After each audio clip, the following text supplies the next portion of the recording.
Magandang araw para sa ating mga SSS pensioners. Ang Social Security System or SSS ay nagpalabas ng listahan ng mga bangko kung saan po pwede kayong mag-file ng inyong Annual Confirmation of Pensioners or ACOP effective ngayong March 2024. Ano-ano ang mga bangko na ito at kasama ba kayo sa kliyente ng mga bangko na ito? Yan ang ating aalamin sa video na ito. Hold up.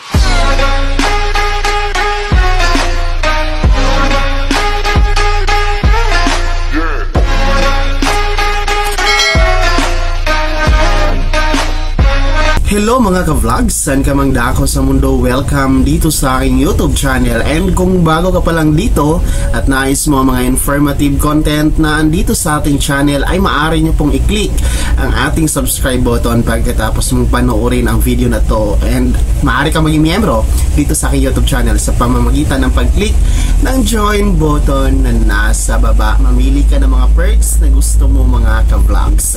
So eto na nga mga ka-vlogs, kakapasok lang, no? At naglabas po ng anunsyo ang Social Security System or SSS sa pamamagitan ng kanilang Facebook page na kung saan ay mayroon po mga listahan ng bangko ang kanilang nilabas, no, para po maaari kayo doon na mag-comply ng Annual Confirmation of Pensioners or ACOP mga ka-vlogs. Kaya po kung isa kayo sa kliyente ng mga bangko na ating babanggitin ay pwede kayong pumunta doon mga ka-vlogs. So narito po ang 12 na mga bangko na pwede po kayong mag-file ng inyong Annual Confirmation of Pensioners or ACOP. Una po ay ang Cooperative Bank of Quezon Province. Pangalawa ang Dumaguete City Development Bank Incorporated.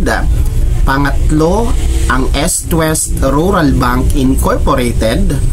Pang-apat, Innovative Bank, Rural Bank. Panglima naman ang Malarayat Rural Bank. Number 6, Money Mall Rural Bank Incorporated. Number 7, Philippine Business Bank Incorporated. Number 8, Rangay Rural Bank Incorporated. Ang pang-siyam naman ang Rural Bank of Bacolod City Incorporated.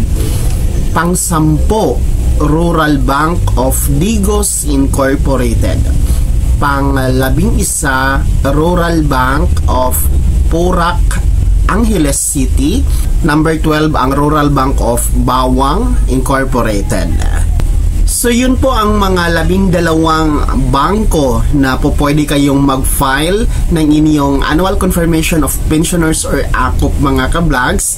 No, kung kliyente po kayo sa mga nabanggit natin na bangko, ay maaari kayong pumunta doon. So ang gagawin nyo po, ang procedure po at ang requirements na dadalhin nyo sa pagpunta nyo sa mga bangko na yon, number 1 po ang filled out ACOP form. So ang ACOP form, maaari nyo po yung kunin sa SSS branch na malapit sa inyong lugar, and maaari din po kayong mag-download niyan, no, sa inyong cellphone or laptop, no, sa website ni SSS, no, doon sa www.sss.gov.ph. hanapin niyo yung forms, no, hanapin niyo doon, i-click niyo yung forms, and then hanapin niyo ang Annual Confirmation of Pensioners form or ACOP form mga ka-vlogs. I-download nyo po and i-print nyo. Anyway, wala po yung bayad ha kung kukuha kayo sa branch ng SSS mga ka-vlogs. So fill outan nyo lang po ang mga necessary details na kinakailangan po dyan sa ACOP form. Anyway, sa mga bangko na nabanggit natin, no, meron naman pong mga ACOP form na andyan sa kanila mga ka-vlogs. Pwede din kayo humingi doon kung wala talaga kayong dala-dala na ACOP form. So make sure na fill outan nyo po lahat ng mga necessary details. Number 2 po na requirement sa pagpunta nyo po doon sa mga bangko na nabanggit natin ay magdala kayo ng 1 primary ID. So ang mga primary ID, yan po yung Postal ID, SSS ID, UMID ID, driver's license, passport, PRC license, senior citizen ID, no? Iba pang mga primary IDs. Kung wala po kayong mga primary IDs, pwede po ang secondary ID, pero dalawa po ang i-present nyo. So ang halimbawa po ng secondary ID, yung PhilHealth ID, Teen ID, Pag-ibig ID, no? Barangay ID, no? Iba pang mga secondary ID. Dalawa po ha. Pero kung primary ID, isa lang po. So, yun po yung mga requirements. Kung kayo ay pupunta sa mga bangko na binanggit ko po, no? Nabanggit natin na kung saan mag-comply kayo ng inyong Annual Confirmation of Pensioners or ACOP, mga ka-vlog. So, laging tandaan, no, kailan ba ang compliance ng ACOP para po sa mga retirement pensioner and total disability pensioner. Ito po yung buwan ng inyong kapanganakan or birth month, mga ka-vlogs, no? And para sa mga death or surviving pensioner, ay magpaako po kayo sa buwan ng kapanganakan or birth month ng SSS member na namatay or yung SSS pensioner na namatay. And para naman po sa mga dependent children under guardianship, ay same pa rin po, no? Birth month, buwan ng kapanganakan ng SSS member or SSS pensioner na namatay. So yun po yung schedule of compliance sa yung annual confirmation of the pensioners, mga ka-vlogs, or ACOP. So para sa karagdagang impormasyon, no, para makita nyo po ang kabuuang impormasyon regarding dito sa revised guidelines ng annual confirmation of pensioners or ACOP, mga ka-vlogs, maaari nyo pong basahin ang kabuuan, no, sa pamamagitan ng circular SSS Circular 2023-013 or yung revised guidelines ng Annual Confirmation of Pensioners or ACOP, mga ka-vlog. So para makita nyo po ang lahat-lahat ng detalye bakit kailangan po magpa-ACOP. Anyway po, para po ito sa lahat ng mga 80 years old pataas, naninirahan ka man dito sa Pilipinas or nasa abroad,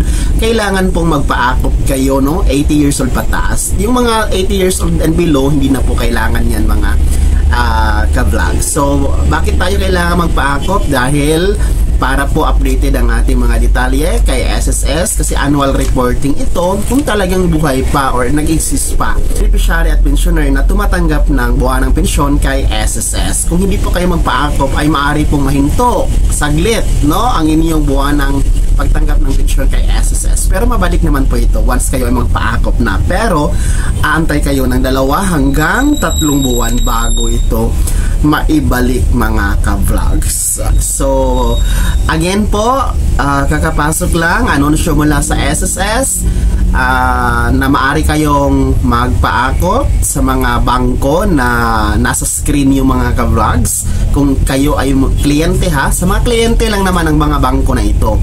Kung hindi kayo kliyente, hindi po kayo pwedeng magpa-ACOP dito. So ibig sabihin ng kliyente, no, meron kayong mga savings account dyan, meron kayong open account dyan, no, yan po yung mga disbursement bank niyo sa pagtanggap ng pensyon kay SSS. So kung kliyente kayo ng mga bangko na nasa screen nyo, ayan, pwede kayong mag-file ng inyong annual confirmation of pensioners dyan, mga ka-vlogs. Sana'y naging gabay ang video na to kahit paano. Nabigyan tayo ng bagong kaalaman, bagong idea. Kung hindi ka pa nakasubscribe dito sa aking YouTube channel, maaari nyo pong i-click ang ating subscribe button na nasa baba. Huwag niyong kaligtaan na i-turn on ang notification bell, ilagay mo sa all para updated ka sa mga bagong videos na i-upload ko. And maaari mo ding i-like ang video na to. Kung meron ka pang mga katanungan, maaari yung komento sa comment section na nasa baba. And you can follow me sa aking official Facebook page na nasa screen nyo. Muli po, ito si Daniel Timpawa na nagsasabing dito sa ating YouTube channel, pawang katotohanan at lahat totoo lamang.